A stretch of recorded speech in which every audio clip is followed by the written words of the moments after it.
Hi friends, welcome back to cherries cooking. ఈరోజు మన recipe వచ్చేసి సొరకాయ హల్వా అండి. సొరకాయ హల్వా చూస్తున్నారు కదా, ఎంత కలర్ఫుల్గా కనిపిస్తుందో, తినడానికి కూడా అంతే టేస్టీగా ఉంటుంది. సో ఈ వీడియోని లాస్ట్ వరకు స్కిప్ చేయకుండా చూడండి, ఎందుకంటే టిప్స్తో చెప్పబోతున్నాను ఎలా చేస్తే టేస్టీగా ఉంటుంది, ఎంత హెల్తీగా ఉంటుంది అని చెప్పేసి. సో వీడియోని లాస్ట్ వరకు స్కిప్ చేయకుండా చూసేద్దామా? మరి ప్రాసెస్లోకి వెళ్ళిపోదామా? ఓకే, ఫస్ట్ ఒక సొరకాయ తీసుకొని, మనకి ఎంత కావాలంటే అంత సొరకాయ తీసుకొని దాన్ని పీల్ చేసేసుకోవాలి. చూస్తున్నారు కదా, ఈ విధంగా మొత్తం కంప్లీట్గా పీల్ చేసేసుకోవాలన్నమాట. ఇప్పుడు దీన్ని ఒకసారి వాష్ చేసుకొని 2 పీసెస్గా కట్ చేసేసుకొని మళ్ళీ దాన్ని ఇంకో 2 పీసెస్గా కట్ చేసుకుందాము మిడిల్లోకి, ఎందుకంటే మధ్యలో ఉన్న సీడ్స్ తీసేయాలి కదా. సో అందుకనమాట. చూస్తున్నారు కదా, చాక్తో ఈ విధంగా మధ్యలో ఉన్న సీడ్ మొత్తాన్ని కంప్లీట్గా తీసేయాలి.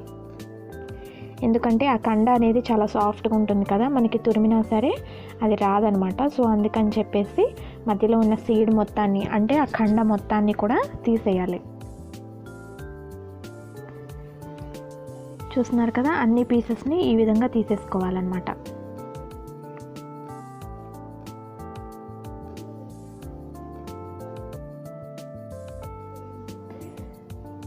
చూసారు కదా, ఈ విధంగా తీసుకున్న తర్వాత పెద్దగా ఉంటుంది కదా తురిమేది, దాంతో తీసుకోవాలి. మరీ చిన్న దాంతో తీసేసుకుంటే మరీ వాటర్ అనేది ఎక్కువ బయటకు వచ్చేస్తుంది. సో కొంచెం పెద్దగా ఉన్న దాంతో తురుముకుంటే సరిపోతుందండి. ఈ విధంగా మొత్తాన్ని తురిమేసుకోవాలన్నమాట.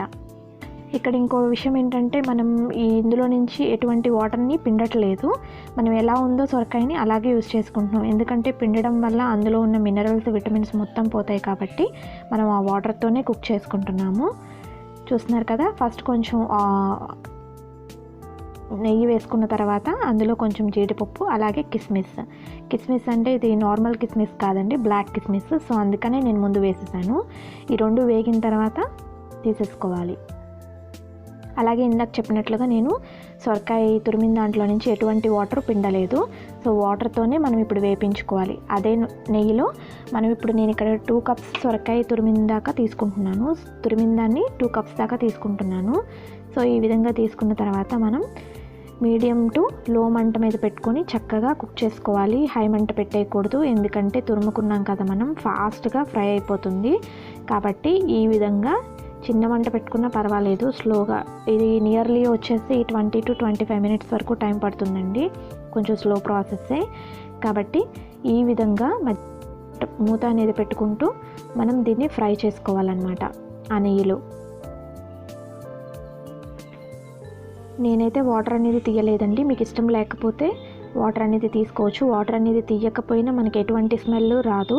ఇష్టం లేని వాళ్ళు వాటర్ అనేది పిండేసుకోవచ్చు అనమాట.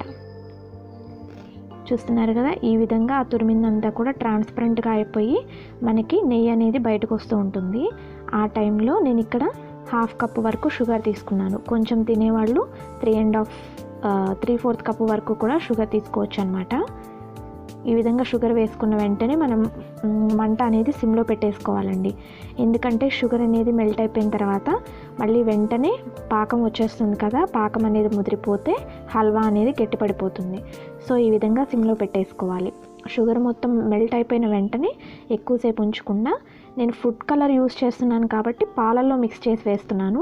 ఫుడ్ కలర్ ఇష్టం లేని వాళ్ళు అసలు పాలు కూడా యాడ్ చేయవసరం లేదు మాకు పాలు కూడా కావాలనుకున్న వాళ్ళు కొంచెం పాలు అనేది కూడా యాడ్ చేసుకోవచ్చు.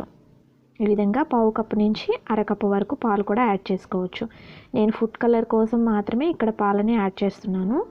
నార్మల్గా అయినా చేసేసుకోవచ్చు అండి హల్వాని. పాలు వేస్తే ఎక్కువ రోజులు నిల్వ ఉండే అవకాశం లేదు, కాబట్టి నేను కలర్ కోసం వేస్తున్నాను. కాబట్టి మీకు ఇష్టం లేకపోతే అది అవాయిడ్ చేసేయచ్చు అనమాట. ఇప్పుడు కొంచెం ఉడికిన తర్వాత అందులో కొంచెం సాల్ట్ అనేది యాడ్ చేసుకుందాము. కొంచెం సాల్ట్ కూడా యాడ్ చేసుకున్న తర్వాత మనం ఇంకొంచెం సేపు, ఒక 5 to 6 మినిట్స్ వరకు కూడా సిమ్లో పెట్టుకొని ఉడికించుకోవాల్సి ఉంటుంది. చూస్తున్నారు కదా, ఈ విధంగా. ఇప్పుడు ఇందులో కొంచెం మనం 2-3 టీ స్పూన్స్ వరకు నెయ్యిని యాడ్ చేసుకుందాము. ఎందుకంటే స్టార్టింగ్లో మనం 3 స్పూన్స్ వరకే వేసుకున్నాం కదా.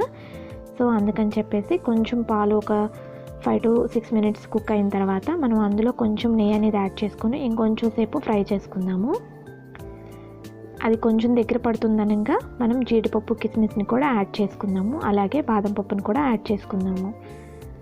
ఇంకా ఎక్కువసేపు జ్యూసీగా ఉన్నప్పుడే దించేసుకోండి, ఎందుకంటే ఇంకొంచెం ఎక్కువసేపు స్టవ్ మీద ఉండడం వల్ల ఆ పాకం అనేది ముదిరిపోయి హల్వా అనేది గట్టిపడే ఛాన్స్ ఉంటుంది.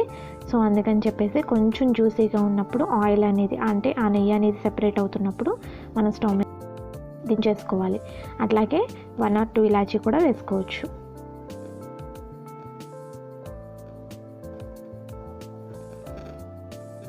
చూస్తున్నారు కదా, ఈ విధంగా అనమాట. ఈ కన్సిస్టెన్సీలో ఉన్నప్పుడు దించేసుకోవాలి. ఇంకొంచెం కనుక గట్టిపడే వరకు ఉంచితే కనుక దించిన తర్వాత ఒక 5 to 10 minutes తర్వాత మనకి హల్వా అనేది బాగా గట్టిపడిపోతుంది. సో ఫ్రెండ్స్, ఇది మన ఇవాళ రెసిపీ వచ్చేసి సొరకాయ హల్వా. మీ అందరికీ నచ్చిందనే అనుకుంటున్నాను. సో మన వీడియోని కనుక మీకు కనుక నచ్చితే మీరు లైక్ చేసి, షేర్ చేసి, సబ్స్క్రైబ్ చేసుకోండి. Thanks for watching.